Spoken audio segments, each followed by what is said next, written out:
Hello friends, welcome to my channel Ganit classes. Friends देखिए, last दो classes मैंने किसके ऊपर किया था?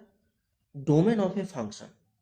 तो आज मैं डिस्कस करने वाला हूँ कोई भी एक फंक्शन के लिए रेंज क्या होता है। तो फर्स्ट, रेंज का डेफिनेशन क्या होता है देखो। Range of y is equal to F X is collection of all outputs fx corresponding to each real input in the domain। इसका एक्चुअल मीनिंग क्या है? मान लो एक फंक्शन आपने कंसीडर किया है ए टू बी। तो ए टू बी जो फंक्शन है, इस केस में हम क्या बोलते हैं? इस केस में डोमेन आपका ए।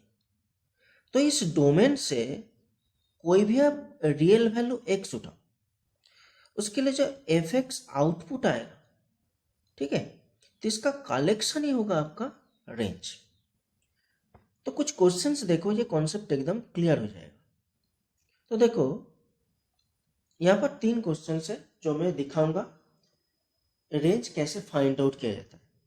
तो मैं फर्स्ट क्वेश्चन को डिस्कस कर रहा हूँ। तो फर्स्ट क्वेश्चन में गिवन क्या है?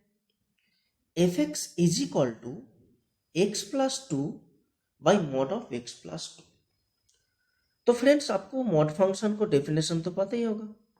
मॉड फंक्शन क्या होता है? mod of x is equal to plus x if x greater is equal to 0 and minus x if x less than 0। ये डेफिनेशन सबको पता है।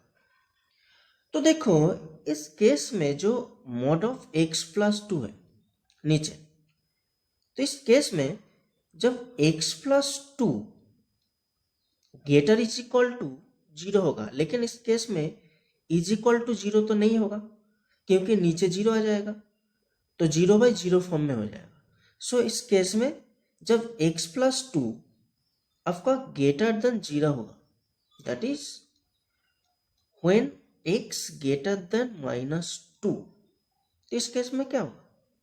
तो इस केस में mod of x plus two is equal to x plus two होगा। And second case को देखो, if x plus two less than 0, that is when x less than -2, तो इस केस में क्या होगा?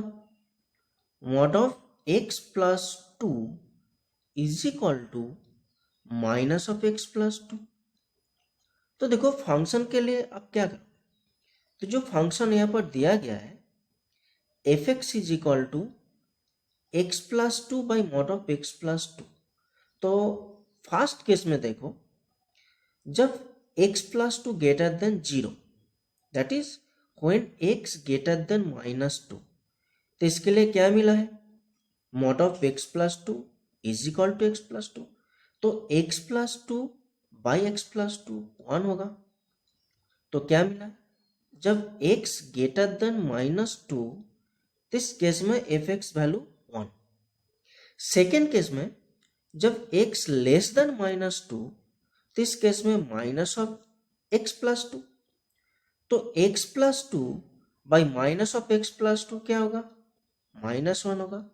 That is when x less than -2। तो ultimate आपको कलेक्शन क्या मिल रहा है? -1 और +1। So that's why we can say range is -1 +1।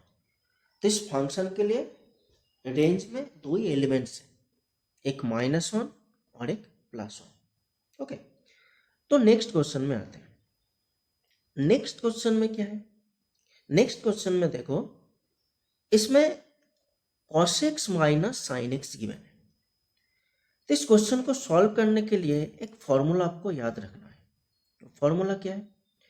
Let's say a sine X plus b cos x, इसके लिए क्या होता है?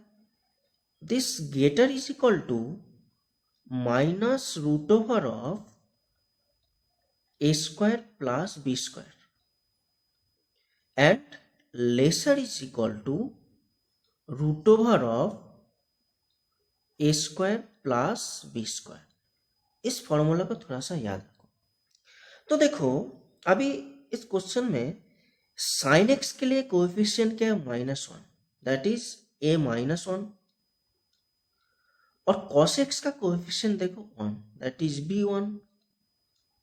तो जब a -1 और b1 आप यूज करोगे, देखो अल्टीमेट आपको क्या मिल रहा है, तो F X greater is equal to minus root over of 1 + 1 because a square plus b square, and lesser is equal to root over of 1 + 1। तो अल्टीमेट आपको इससे क्या मिल रहा है, so F X greater is equal to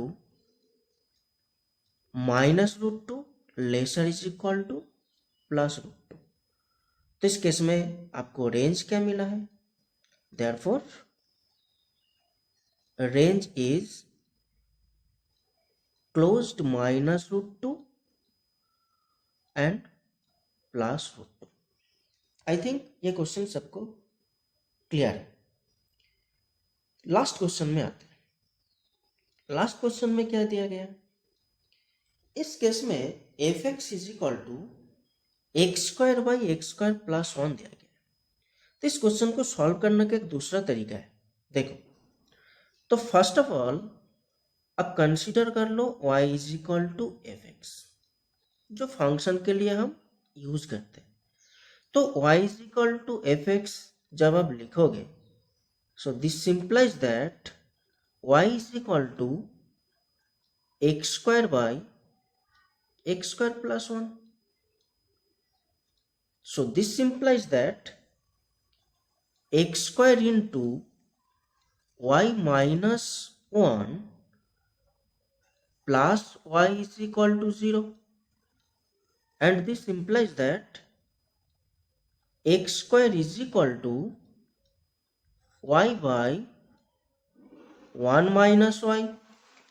So that's why x is equal to plus minus root over of y by 1 minus Y. तो एक point है, x वैल्यू रियल कब होगा, एज x इज रियल। तो x real होने के लिए क्या होना चाहिए, तो ऑब्वियसली रूट के अंदर जो y बाई 1 माइनस वाई है वो ग्रेटर इज इक्वल टू 0 होना चाहिए। बट एक पॉइंट देखो, यहाँ पर y का कोएफिशिएंट क्या है, -1 है।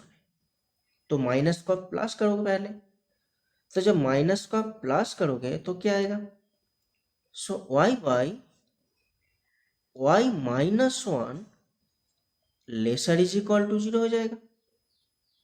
अब नेक्स्ट केस में देखो, तो बेसिकली यहाँ पर दो पॉइंट्स हैं, एक 0 और एक 1। तो इस केस में देखो, ये 1 में आया और 0 से इधर गया, तो ये प्लस, ऊपर प्लस और नीचे आपका माइनस, ठीक है। तो इस केस में आपको रेंज क्या मिल रहा है, तो बेसिकली देखो इससे आपको मिल रहा है y बिलोंग्स टू क्लोज्ड 0। इसमें क्लोज्ड 0 होगा क्योंकि 0 के लिए आपको y बाई y माइनस 1 0 मिलेगा। बट इस केस में ओपन 1 होगा। ओपन 1 में क्यों बोल रहा हूं, क्योंकि नीचे आपका y माइनस 1 है, तो y के वैल्यू जब 1 होगा तो अनडिफाइन होगा। तो y का एक्चुअल आपका इंटरवल क्या है, क्लोज्ड 0 ओपन 1। सो देयरफॉर आप इससे बोल सकते हो, therefore range is closed 0 open 1, क्योंकि आपको बेसिकली y फाइंड आउट करना है। क्यों, यहाँ पर y is equal to F X. So range of this function is closed 0 open 1। So friends, thank you and please subscribe my channel. Bye.